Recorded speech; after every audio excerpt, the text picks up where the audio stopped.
Russia is using food supplies as a weapon with global repercussions. That's what European Commission President Ursula von der Leyen has been telling global leaders meeting at the Swiss resort of Davos for the World Economic Forum.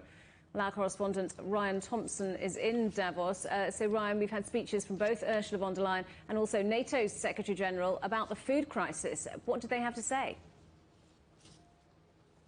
Yeah, that's right, Robin. Two of Brussels' biggest hitters making their way here to the Swiss alpine town of Davos. And they've taken quite a tough tone on this looming global food crisis. Ursula von der Leyen really pointed the finger at Russia, saying that it is blackmailing much of the world into not just a fuel crisis, but also this food crisis. And she said that the food crisis is a paramount concern for the European Union. They're already feeling the effects in many member countries across the continent, but they also see that even though they're trying to mitigate the circumstances by working and engaging with the World Food Programme, by increasing supplies, they're also seeing that they're just not able to deliver on some of the promises that are needed to African or developing nations that are so reliant on exports from Europe.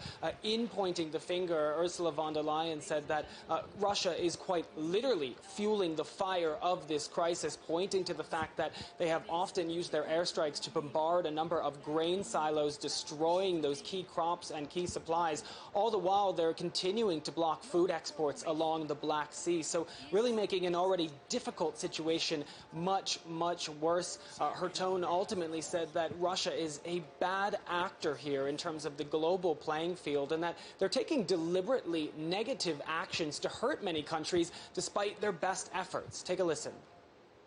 We are witnessing how Russia is weaponizing its energy supplies. And indeed, this is having global repercussions. Unfortunately, we are seeing the same pattern emerging in food security. And on top of this, Russia is now hoarding its own food exports as a form of blackmail, holding back supplies to increase global prices or trading wheat in exchange for political support.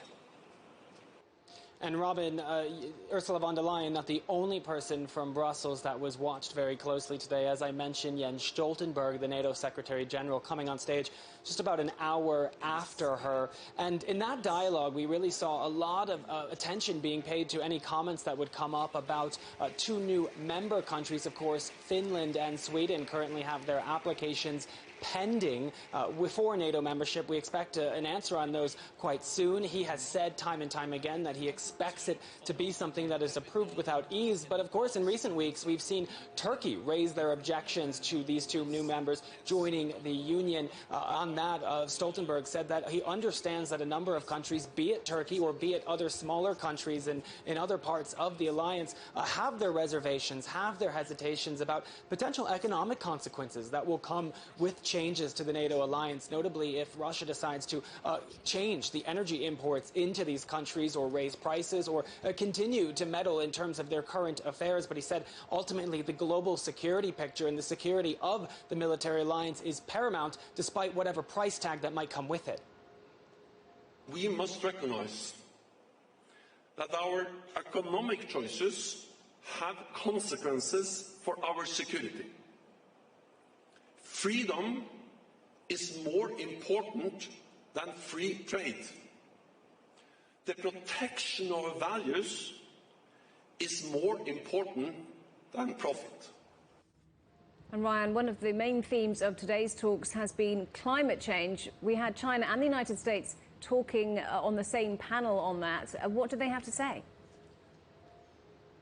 Yeah, this was a highly anticipated panel because you had two countries that represent more than 50% of the global GDP. And frankly, Robin, are two countries that are key in towards of the steps we are going to take towards this green transition, talking about their progress and talking about what they are going to do. Of course, you had John Kerry, the U.S. Special Envoy on Climate, but also Xi Jinping, the Chinese envoy on climate. The last time these two men appeared on stage together was during the COP26 conference in Glasgow in November of last last year. At that time, we saw them announce a major decision on cutting back fossil fuels, something that wasn't expected but was ultimately applauded by a number of green organizations. This time around, no similar announcement, despite a lot of the pretext and expectation that something potentially could come up. But China, for their part, committed to planting 70 billion new trees over the next 2 years in order to accelerate their steps they're going to take to combat climate change.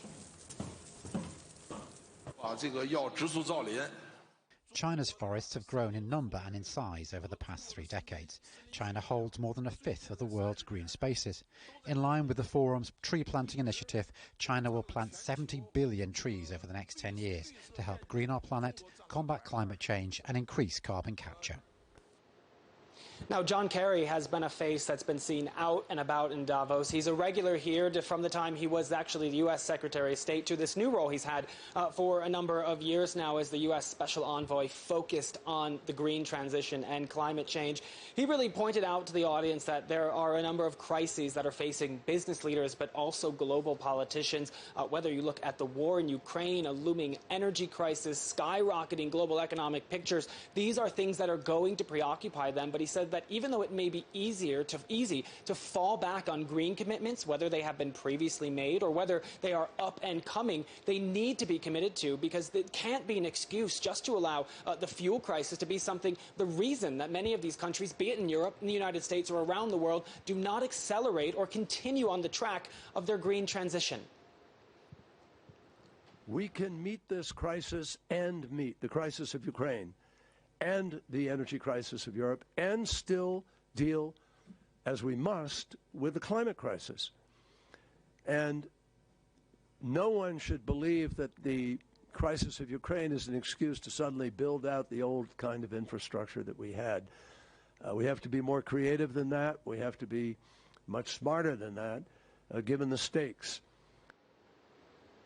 So there you hear the U.S. Special Envoy on Climate Change, John Kerry, speaking. But, you know, ultimately, Robin, this is a business conference. Sure, you have the NGOs, sure, you have the politicians, but really this is a conference where leaders from blue chip companies or leaders of those S&P Fortune 500 companies are coming here to discuss their role in the global transition, be it towards climate change or really just creating a better role. And so climate change, of course, is top of mind. When we spoke to the World Economic Forum president on Sunday, he expected that a number of big blue chip companies would announce their net zero transition by 2050 while they are on the ground here in Davos. We have yet to hear too many of these announcements, but we did hear from Tencent, one of Tencent's executives, that is a major Chinese company, talking about the role that companies need to be taking in the ecological transition. And he really talked about time being something key here, something that really is the first step in order to taking the actions, because though you can plan for it, the faster you are able to actually get this done,